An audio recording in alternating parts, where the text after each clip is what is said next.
We're going to take a brief 1-week break from our educational topics to focus on an issue that is going to be extremely important in the coming weeks and months leading up to November's election. And before you shut off your ears at the mere mention of politics and the dysfunction, I understand it. But this homily is not going to be about political candidates. It's about a constitutional amendment that is being proposed to the Nebraska state constitution. But first, a little bit of a background on this topic. So, in 1973, the Roe v. Wade Supreme Court decision determined that abortion was a right that was contained within the United States Constitution. In June of 2022, that decision was overturned by the U.S. Supreme Court in the Dobbs v. Jackson Women's Health Organization. So this 2022 decision stated that Roe v. Wade was egregiously wrong from the start, and that there is no right to abortion that exists in the U.S. Constitution. And if you've ever read the Constitution, that's pretty obvious. The Founding Fathers would have never intended such a thing to be even addressed in the Constitution, let alone included in it. After the 2022 decision, many people thought that the battle against abortion had been won, and the pro-abortion people were literally crying and rioting in the streets. However, both of these reactions on the part of the pro-abortion and the pro-life crowds demonstrate sort of a fundamental misunderstanding of what the Supreme Court actually did in 2022. The Supreme Court did not get rid of abortion.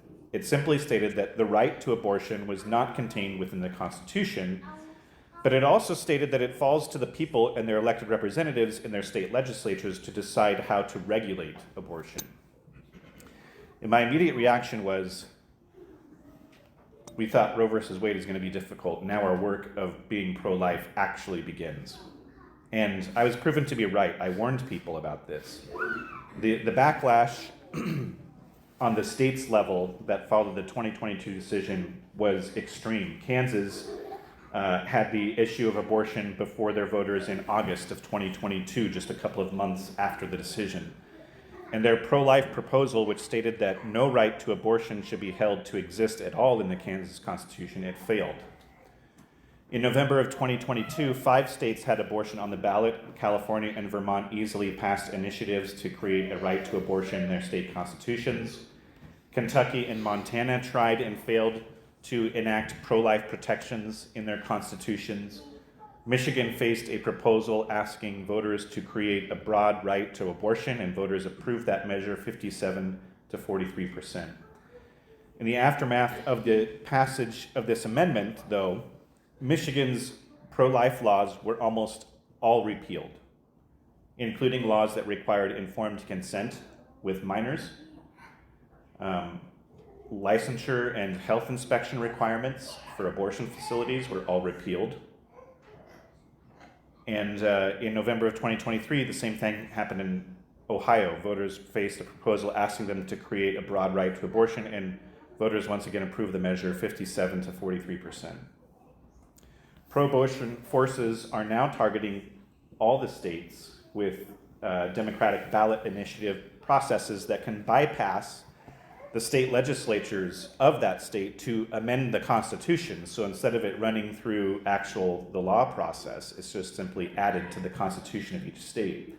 And this includes Nebraska. There are activists out there, as I'm currently speaking, collecting the necessary signatures to put abortion on the ballot in November. So let's take a look at what this ballot initiative actually says. So here's the whole thing, and we're going to break it down line by line. It says, all persons shall have a fundamental right to abortion until fetal viability, or when needed to protect the life or health of the pregnant patient, without interference from the state or its political subdivisions. Fetal viability means the point in pregnancy when, in the professional judgment of the patient's treating healthcare practitioner, there is a significant likelihood of the fetus's sustained survival outside the uterus without the application of extraordinary medical measures. So the whole paragraph. Now, for someone who's pro-life, this sounds bad from the very beginning, right? It starts off with the words fundamental right to abortion. But for someone who feels that there is a necessary but limited need for abortion, which, by the way, is most of the country at this point, this might sound reasonable. There is, in truth, a lot of people who want to limit abortion but still have it as an option. Most Americans feel that way. And this is proven true in Kansas, where it was proposed to prohibit abortion in the Constitution. That ballot measure failed completely. The problem with this proposed amendment to the Nebraska Constitution is this, that this is not a proposition that will limit abortion in any way. It is a radical proposition. The language is purposely vague and deceptive. So let's take a look at the exact wording of the proposed amendment. The first two words are immediately concerning. It says, all persons have a fundamental right to abortion. Now, notice it doesn't say women. It says all persons, and it does so on purpose because this language is in place so that any girl under the age of 18 could access abortion without their parents' knowledge or consent. So it says person instead of women. And since it's for all persons, does this mean that the father of the child has a fundamental right to force an abortion? I could see it being used in that way as well. The next few words, all persons shall have a fundamental right to abortion. When you use words like fundamental right, this is no longer an issue regarding the law. It puts abortion in the same category as civil rights. If abortion were a fundamental right of every human being, then that would mean that being against abortion, being pro-life, would mean being against basic human rights. And that's exactly how they want to paint it. This means that in the eyes of this Nebraska constitutional amendment, being opposed to abortion would be the equivalent of advocating for slavery or racism. If something is a fundamental right, then by definition, you can't oppose it. Let's read on further. All persons shall have a fundamental right to abortion until fetal viability. And this brings up a good question. What does fetal viability mean? Who determines what fetal viability means? And it's good that you should ask because the proposal explains it for us. It says, fetal viability means the point in pregnancy when in the professional judgment of the patient's treating healthcare practitioner that survival outside the uterus without the application of extraordinary medical measures is likely. Now, guess what? When you get an abortion, you don't go to your OBGYN. You don't go to your GP. You go to an abortionist. And since in Nebraska there are no doctors who are willing to murder and dismember unborn children, they come in from out of state. So there is virtually no doctor-patient relationship whatsoever. You make an appointment, you get the abortion, and you leave. The abortionist comes to Nebraska a few days a month, does their killing for hire, and they leave. The proposed amendment says nothing about an OBGYN. It intentionally uses the vague words healthcare practitioner. It doesn't even say the word doctor. And the reason why is because in these cases, it would be the abortionist who is the one who decides if the baby is viable or not. And when you make your money killing babies up to the minute that they're supposed to be born, you're going to find a reason to declare that baby unviable. The amendment goes on to explain fetal viability further. It says fetal viability means the point in pregnancy when there's a significant likelihood of the fetus sustained survival outside the uterus without the application of extraordinary medical measures. Now, extraordinary medical measures is not just kind of thrown in there for drama. It's an actual medical term. We learned about this when we were talking about medical ethics in seminary. But you know what counts as extraordinary medical measures? Basically any service that is offered in the NICU. If your baby had to be put on oxygen, that counts as an extraordinary medical measure. So under this change to the Constitution, I wouldn't have been considered viable. I was born 5 weeks early, and I spent the first 5 days outside of the womb, or the first few days outside of the womb in an incubator. Basically, any treatment that requires a medical device or any other medical equipment that you don't find in the average household, so anything above antibiotics and Band-Aids, that's considered to be an extraordinary medical measure. And the only reason that this language is added to the amendment is to make it sound like it puts restrictions on abortion, when really it doesn't. It does none of that. The only purpose of the wording of this sentence in the ballot measure is to deceive the voter. Let's look at the next words of the ballot initiative. All persons shall have a fundamental right to abortion until fetal viability or when needed to protect the life or health of the pregnant patient. They can't say mother, because if it's a fetus, it's not a baby. They use the word health here to protect the life or health, and that word health contains a lot of ambiguity in it. And that's on purpose, because the abortionist, who, if you remember, is the healthcare provider in this case, can come up with any reason whatsoever for the health of the pregnant patient. It could be emotional health, it could be financial health, it could be psychological health. Trust me, an abortionist will find a way to necessitate an abortion. It's literally their job to do so. Let's look at the final words of the ballot initiative. All persons shall have a fundamental right to abortion until fetal viability, or when needed to protect the life or health of the pregnant patient, and here's the important part, without interference from the state or its political subdivisions. And the reason they included that last line is because in Nebraska, efforts have been made over the past 50 years to provide greater protection for the unborn and for their mothers and for their families. And here are just some of the pro-life victories in Nebraska over the past 5 decades. We have very strong informed consent laws. They have to know what they're doing, understanding the process of what an abortion is and the alternatives. We have protections of parental rights where a minor girl seeks an abortion. We have laws requiring information about perinatal hospice being available to families who receive a life-limiting diagnosis for their baby. We have defunded the abortion industry in our state. It is required that we provide information to mothers about how to reverse the chemical abortion process. We have banned live dismemberment abortion. In Nebraska, an abortionist is required by law to be a licensed physician. And last year, the state legislature passed a law providing legal protection of the unborn beginning at 12 weeks. Nebraska has also passed laws making the state's Medicaid program one of the friendliest in the country for poor expectant mothers, and recently expanded Medicaid coverage for low-income mothers for a full year after the birth of their child. If this proposed ballot initiative becomes part of the Nebraska state constitution, all of that, every single part of what I just said, goes away immediately. 50 years of common sense protections for women and girls against unsafe abortion practices would be eliminated. And I'm not being hyperbolic here. In Michigan, they recently passed a similarly worded constitutional amendment. Immediately, all regulations regarding the abortion industry ended, including regular health and safety inspections of their facilities. This opens up the possibility of the abortionists not being licensed physicians at all. Because you see, if abortion is a fundamental right, there can be nothing in the way of that right.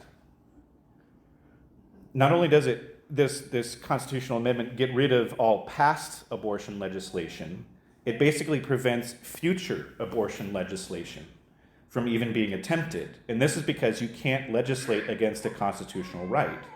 This initiative seeks to embed late pregnancy abortion into the state constitution despite evidence showing that it's highly risky for women and it's traumatic for girls. Just look at the suicide rate for women who have had abortions. The legislature's ability to enact essential health and safety protections for moms and their babies is completely jeopardized. The pro-abortion amendment uses purposely vague and abstract terms to drastically expand abortion in Nebraska.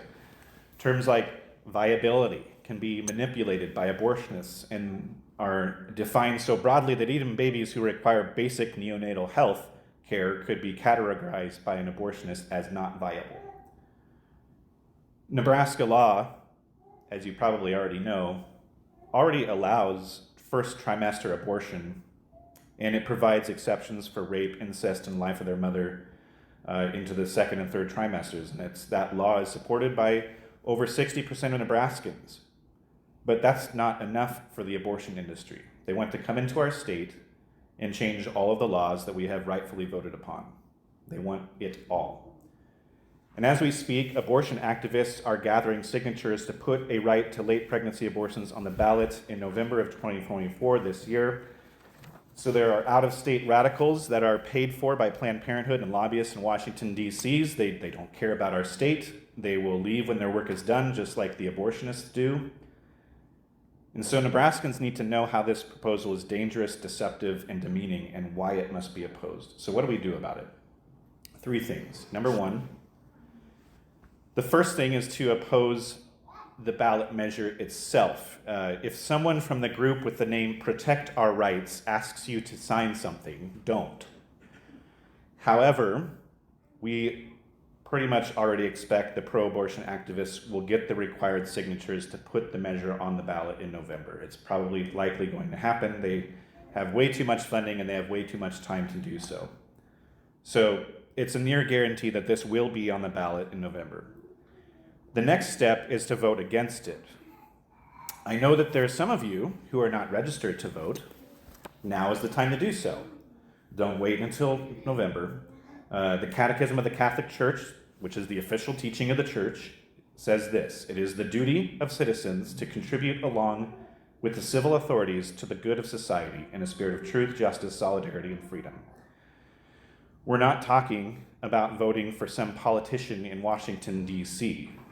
We are voting on the right to exist, the right to live. We turn on the TV, we're disheartened by all the national and international issues that you can't control, but the most important vote that you can cast is at the state and local level. These will have the biggest impact on our state and on our communities. They will have the biggest impact on you personally. So even if you don't vote for candidates, and I can't say I blame you, you ought to be voting on issues like this one. It's your duty as a Catholic. We can't sit by and watch Fox News or CNN and complain and moan about the state of our world if we don't do anything about it.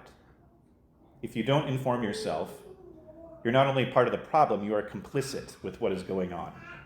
You are idly standing by watching it happen. So guess what? I've got voter registration forms. They're in the back of the church. If you or someone you know isn't registered to vote, give them this information so that we can be ready in November. You can do them online, or you can mail this form to Beaver City and you'll be registered to vote. It is extremely easy. So that's the first thing. Another extremely important thing about this ballot initiative is a lot of times when we see things on our ballot, it seems like it's full of legalese and we can't even decipher what it is, so you just kind of pass it by. You don't even fill out that part of your ballot. You can't do that on this one. The issue is a yes or no vote. And so if we don't bother to vote on it, your vote won't be counted as either yes or no. You can't do this on this issue. In order for your vote to count at all, you have to either vote yes or no. Any ballot that is left blank on the ballot measure will not be counted toward the final tally. So in other words, abstaining your vote only helps the pro-abortion side. So you have to vote no to make any sort of difference. The final thing that we can do is there will likely be another measure on our ballot in November. And here's the language of this one. Except when a woman seeks an abortion necessitated by a medical emergency, when the pregnancy results from sexual assault or incest, unborn children shall be protected from abortion in the 2nd and 3rd trimesters. So this ballot measure, it's not perfect because it's not entirely pro-life, but it reflects what is already law in Nebraska. It is in line with the majority of what Nebraskans actually believe. It isn't a radical pro-abortion bill that is funded by Planned Parenthood. This amendment does 3 things. First, it establishes protection for the unborn in at least the 2nd and 3rd trimesters in the state constitution, except for the exceptions that are listed. And this would make Nebraska the first state in the nation to establish any sort of pro-life protection in their constitution at all. Number 2, this second ballot measure protects Nebraska's current 12-week pro-life law already in place in our state. It holds the line as outside abortion advocates attack with their big dollars coming in from out of state and foreign countries. And third, this second ballot initiative allows pro-life legislation to be passed in the future. This ballot initiative basically establishes a ceiling. Abortion can go no farther than here. But it's not a floor, meaning that in the future there is room to limit abortion even further, all the way until one day being able to protect life from the moment it begins. So even though this ballot initiative isn't perfect, the Nebraska bishops have agreed that it is probably our best hope of preventing the catastrophe that is the alternative. Now, we have to inform ourselves. It's not a vote for one or the other. You have to vote against one and against the other, or for one and for the other. You have to vote on both. And so if you see people asking for signatures from the group Protect Women and Children, that's the good one. You ought to sign that so that it appears on November's ballot. And we have to vote on both of them. If you are pro-life, vote no on the Protect Our Rights initiative and vote yes on the Protect Women and Children initiative.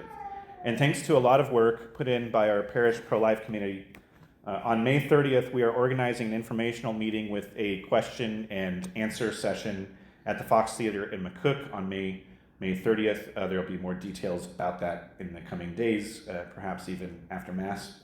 There will be, so just mark it on the calendar. May 30th will be in the evening.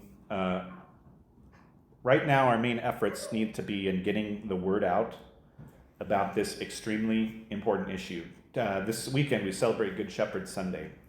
And one of the parables that Jesus speaks about sheep and shepherds, he says to the goats on his left, "Depart from me, you evildoers, into the everlasting fires of hell. For when I was hungry, you did not bring me food. When I was thirsty, you gave me no drink. When I was naked, you gave me no clothing. Ill and in prison, you did not visit me." And those on his left respond, "When did we see you hungry or thirsty or naked or ill and in prison and not care for your needs? When you did not do these for the least of my children, you did not do them for me." If ever there was a chance to truly live out your Catholic pro-life faith, this is it.